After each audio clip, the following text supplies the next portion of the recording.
Salut. Alors aujourd'hui on se retrouve pour l'achat manga du mois de avril, oui, parce que comme je suis en retard maintenant j'oublie même le mois. Et j'ai juste deux petites annonces à faire vite fait avant que l'achat manga démarre. Déjà de 1, depuis le dernier achat manga, donc du mois de mars, où j'annonçais l'ouverture du Discord, vous avez été nombreux à rejoindre le Discord et on est maintenant plus de 230. Ouais. Donc merci, c'est cool, et si vous l'avez pas encore rejoint, j'ai envie de vous dire... Mais qu'est-ce que tu fous là, fils de... Bon, j'avoue, l'insulte n'était peut-être pas nécessaire, mais c'est pas moi qui le dis. C'est l'avantage d'utiliser des mèmes. Non mais voilà, n'hésitez pas à rejoindre ce Discord rempli de weeb d'élite, j'ai envie de te dire. En plus, on a des emotes incroyables. Des emotes incroyables faites par mes soins. On a le temporisateur fou, l'inspecteur, une emote Inoue, Togashi, Urasawa, Araki, Oda, bref. Bon, la pub pour le Discord c'est fait, maintenant. Ah oui, deuxième chose, oui. Attends, après des problèmes de serveur qui l'ont obligé à fermer pas mal de temps, le site Manga Draft a enfin rouvert ses portes. Donc il est de nouveau possible d'aller lire le chapitre 1 de mon manga sur Manga Draft. C'est pas magnifique ça comme nouvelle? Voilà donc les liens du Discord et du chapitre 1 de mon manga sur Manga Draft et Webtoon, puisque je l'ai aussi publié sur Webtoon, ouais, on touche à tous les râteliers, sont dispo dans la description de toutes mes vidéos en fait, oui, donc voilà, bref. Donc voilà, maintenant que ça c'est fait, on peut commencer, hein, oui. Ça te fait rire, toi, crâne de bite? Non, non, pas du tout, je toussais. Et on commence cet achat manga avec enfin, oui, enfin, il est là, enfin, de retour, le tome 24 de Vinland Saga. Oui. Aujourd'hui est un grand jour. Rejoignez la guilde de mes amis. Nous partons pour le Vinland. En français clair, ça veut dire rejoins le Discord. Ouais, je force. D'ailleurs, pour l'anecdote nulle, le Discord s'appelle la guilde du Venka en référence à mon seinen préféré, donc Vinland Saga, t'as compris, tu suis. Rien à foutre. Ah ouais. Mais donc bref, quel plaisir d'enfin relire du Vinland en volume relié, ça fait longtemps. Parce que oui, vous n'êtes pas sans savoir que le rythme de parution est assez faible. Hein. On est genre sur un tome tous les 8 mois, 9 mois, 10 mois, je sais pas. Donc chaque tome de Vinland Saga qui sort est un événement. Je mets mon meilleur costard nœud papillon pour aller l'acheter en librairie, hein, faut le savoir. Quoi? Comment ça, vous n'avez plus de tome de Vinland? Affronte mon stand. Mate la paire de godasses. C'est même plus des godasses, c'est des grolles. Surtout que Vinland, ça déçoit jamais. Le tome 24 est aussi incroyable que les 23 derniers tomes. Ce tome 24 était une masterclass comme tous les tomes de Vinland Saga. Tous. Bon, je pense que vous avez compris que j'aimais bien Vinland Saga, oui, un peu. Et si c'était pas encore clair, j'ai fait une vidéo sur Vinland Saga. Vinland Saga, le seinen absolu. Donc si tu veux savoir pourquoi Vinland Saga est à lire absolument, mais genre maintenant, va voir ma vidéo sur Vinland Saga, ça te donnera peut-être envie de commencer, je sais pas, j'espère. Voilà, je mets l'affiche pour Vinland Saga, j'aurai jamais la flemme. Jamais. Bon, maintenant plus qu'à attendre une dizaine d'années pour le tome 25, peut-être. Mais je serai là. Toujours, tel un vrai temporisateur fou qui se respecte. J'attendrai. Lisez Vinland Saga, ou regardez l'animé aussi, qui est aussi incroyable, oui.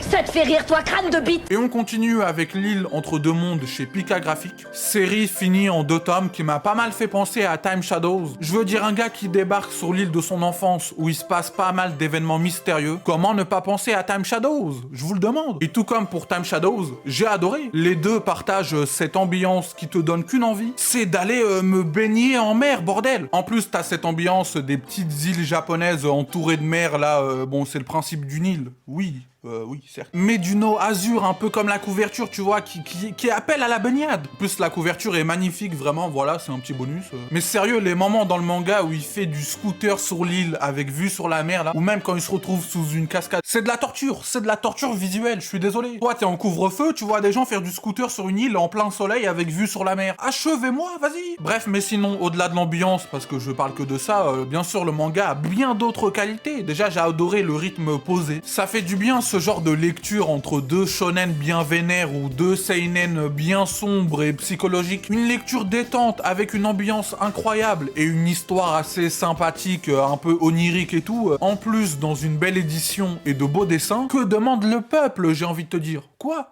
Qu'est-ce que tu veux? Cette lecture, ça m'a donné envie de m'intéresser un peu plus aux one-shot ou séries courtes dans des belles éditions comme ça. Vraiment, ça arrive. Je pense que ça arrive. Là, je commence de plus en plus à m'intéresser aux one-shot et tout. Donc voilà. En plus, la mangaka de ce manga, c'est logique. Elle sort d'une école de beaux-arts au Japon et tout. Donc ça, c'est un bonus qui fait toujours plaisir. Je veux dire, voilà, si la couverture est aussi belle avec autant de belles couleurs et tout, c'est logique. Et sinon, en parlant de Time Shadows, j'ai reçu de la part de Kana le tome 9 de Time Shadows. C'est logique, oui, puisque j'en parle. Et c'est toujours aussi bien, j'ai envie de te dire. C'est pas pour rien si j'ai fait une vidéo dessus. Oui, Time Shadows, un thriller coup de cœur. Je vous mets l'affiche si j'ai pas la flemme comme d'habitude, et n'hésitez pas à aller voir cette vidéo pour en apprendre plus sur Time Shadows, qui est vraiment un excellent thriller.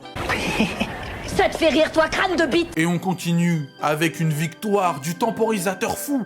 Oui, le tome 1 et le tome 2 de la nouvelle édition perfecte d'Eden. Voilà, c'est une victoire splendide du temporisateur fou, et ça ne mérite qu'une chose. La bande-annonce, oui, la fameuse. Le temporisateur fou est de retour.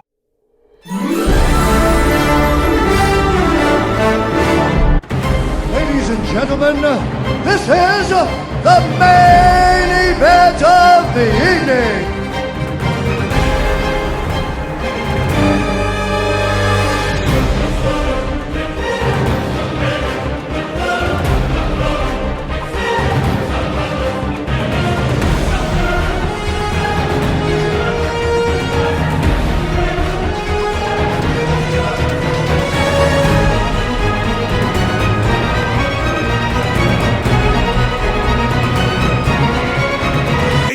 Enfin là! Enfin! Pardon, je crois que j'ai niqué un moment épique. Oui, pardon.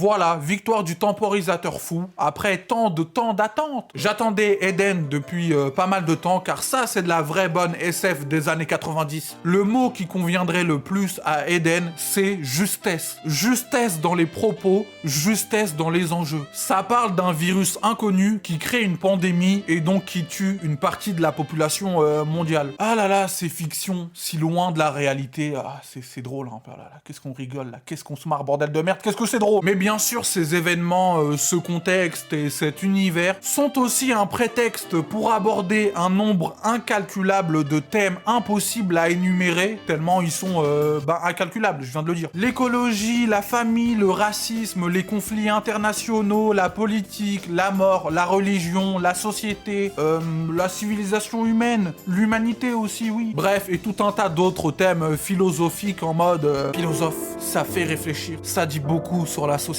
Bref, tout ça pour dire que j'ai l'impression que ces propos et enjeux n'ont jamais été autant d'actualité qu'aujourd'hui, alors qu'on parle d'une œuvre des années 90. Et c'est à ça qu'on reconnaît une vraie bonne œuvre de SF, juste et intemporelle. Lisez Eden. Ça, c'est de la vraie SF. C'est pas votre origine tout nulle, là. Ouais, c'était gratuit. Et opportuniste, oui.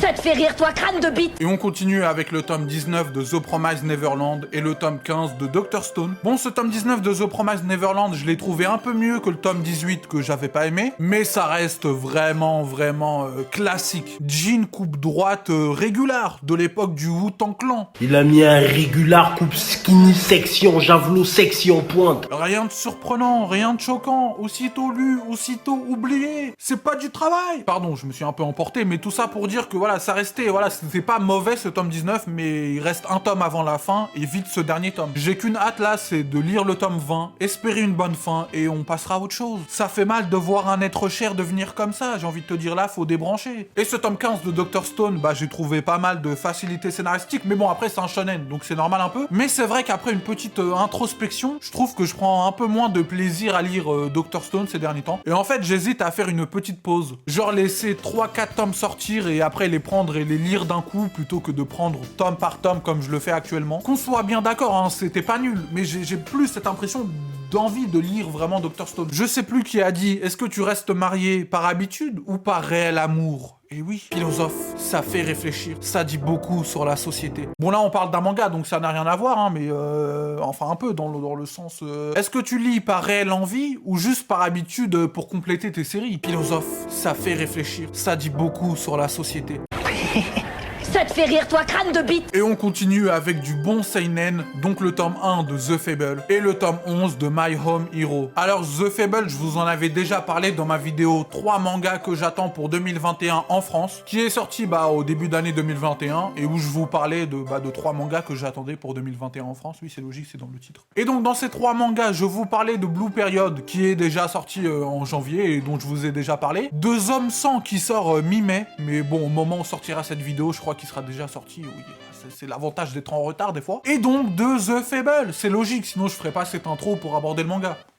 Tout est logique. Bref, et donc ce tome 1 de The Fable, c'était pas mal, mais sans plus. En fait, c'est plutôt normal, puisque là, on était vraiment dans un tome d'introduction. On t'introduit les personnages, l'histoire, les enjeux, le contexte, mais sans plus, quoi. Là, vraiment, on était au strict minimum, on te place l'histoire, et après, on verra pour la suite. En fait, j'attends le décollage, si tu veux. Pour moi, pour l'instant, dans ce tome 1, c'était vraiment cool, ça donnait envie de lire la suite. Voilà, une bonne lecture vraiment sympa et tout, mais pour l'instant, il n'y a pas eu cette étincelle qui brille de mille feux au fond des yeux. À voir par la suite, mais j'en attends beaucoup. Et donc ce tome 11 de My Home Hero, ça faisait longtemps. On est toujours dans ce gros flashback sur les origines du couple et de la secte qui entoure la mère et tout ça. Et donc c'était bien. J'aime toujours autant My Home Hero.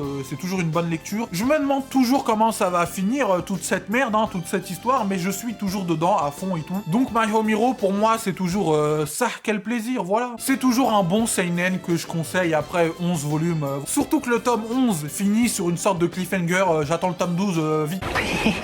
Ça te fait rire, toi, crâne de bite? On continue cet achat avec les tomes 12, 13, 14 et 15 de Moonlight Act, donc manga de Kazuhiro Fujita dont j'ai déjà beaucoup parlé sur cette chaîne et dans pas mal de vidéos que je ne citerai pas parce qu'il y en a trop et que vous connaissez si vous suivez la chaîne, et si vous suivez pas, checkez les vidéos, bref. Si vous suivez la chaîne, vous savez Kazuhiro Fujita, c'est un mangaka que j'adore, que j'attends depuis je sais pas combien de temps la réédition de Karakuri Circus. Pourquoi j'accélère, je sais pas, c'est peut-être l'énervement de tant d'attente qui commence à me monter sur le nerf. Bref, Moonlight Act, ça monte en puissance. Vraiment, chaque tome est meilleur que le précédent presque. Je prends de plus en plus de plaisir à lire Moonlight Act. Vraiment, c'est ma lecture incroyable du moment. Déjà, j'aimais bien le début, mais là, plus on lit, plus j'adore. Quand je lis ce manga, je comprends pourquoi j'adore autant Fujita et que je milite tant pour une réédition de Karakuri Circus. Ça te fait rire, toi, crâne de bite? OMG, et j'ai vraiment l'impression que cet achat manga là, c'est l'achat manga du temporisateur fou et des mangas incroyables. Car on continue avec Kingdom, oui, enfin. Donc le tome 59 et 60 de Kingdom, bordel, enfin. Forcément, maintenant qu'on est à jour sur la parution japonaise, le temps d'attente augmente, inexorablement. Fini les 4 tomes tous les 2 mois de Kingdom, oui. Bon, et Kingdom, j'ai rien à dire dessus, voilà, j'en ai tellement déjà parlé sur la chaîne, dans mes achats manga, voilà. Kingdom, c'est masterclass sur masterclass, peut-être un jour une vidéo sur Kingdom, j'espère, oui. Et ces tomes 59 et 60 de Kingdom ne dérogent pas à la règle, j'ai envie de te dire, c'était grandiose. Arrive un moment qu'on a tant attendu, c'est le dénouement un peu de la grande guerre qui se passe actuellement, mais tu connais Kingdom, dès qu'il y a une grande guerre qui finit, il y en a une nouvelle qui démarre. Tu croyais que, mais non, c'est jamais fini. C'est pas parce que tu joues plus que le jeu s'arrête, j'ai envie de te dire oui. Voilà, Kingdom, c'est la surenchère totale, on en remet tout le temps une nouvelle couche, et c'est pour ça que c'est masterclass.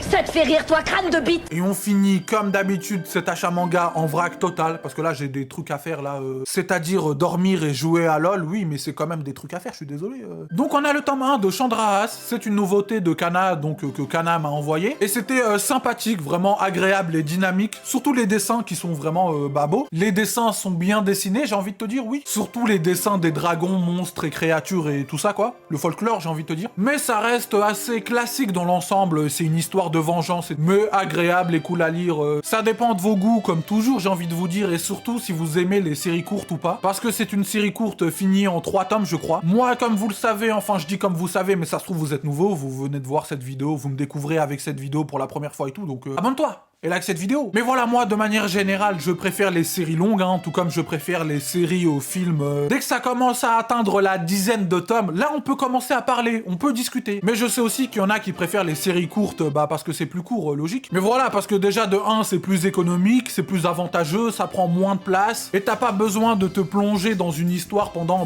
des années. Hein. Tu prends tes 3 tomes, tu les lis, c'est cool, et tu passes à autre chose. Donc voilà, ça dépend de vos goûts. Mais voilà, Chandras, j'ai vraiment apprécié la lecture dans l'ensemble, mais voilà, c'était plutôt classique et je préfère les séries longues. Ensuite, on a le tome 20 de Jojo Lion. Maintenant que je suis à jour, je complète petit à petit, comme pour Kingdom. Mais Jojo Lion, j'en parle pas, car j'ai prévu une vidéo sur Jojo, tout simplement. Tout ce que vous avez besoin de savoir pour l'instant, c'est que Jojo, c'est grandiosement grandiose. Ensuite, le tome 12 de Tokyo Revengers. J'ai fait une vidéo sur Tokyo Revengers. 3 bonnes raisons de voir Tokyo Revengers. Donc si tu veux en savoir plus sur Tokyo Revengers, va voir ma vidéo sur Tokyo Revengers. Je te mets l'affiche si j'ai pas la flemme comme d'habitude. Ensuite, on a le tome 17 et 18 de la nouvelle édition Star de Slam Dunk. Et comme d'habitude pour Slam Dunk, comme toujours, j'ai fait une vidéo sur Slam Dunk. Et oui, Slam Dunk, le plus grand manga de sport de l'histoire. Et je te mets aussi l'affiche si j'ai pas la flemme comme d'habitude. Oui, c'est le moment réclame. C'est le moment rond-point. C'est le moment redirection vers des vidéos plus complètes. Et on finit avec le tome 17, 18 et 19 de la nouvelle édition de Naruto chez Hachette.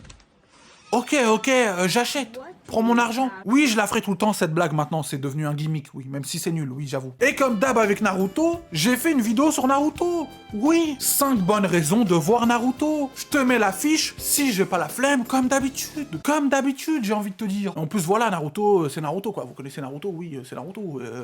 C'est mon Indo, j'ai envie de te dire. Voilà, c'en est fini de cet achat manga du mois d'avril 2021. Comme d'habitude, si t'as kiffé la vidéo, n'hésite pas à t'abonner, commenter, liker, partager, mais tu connais la chanson. À me suivre sur Insta, Twitter et aussi à rejoindre le Discord. Tous les liens sont dans la description. Bonne journée, bonne soirée, bonne vie. Adios.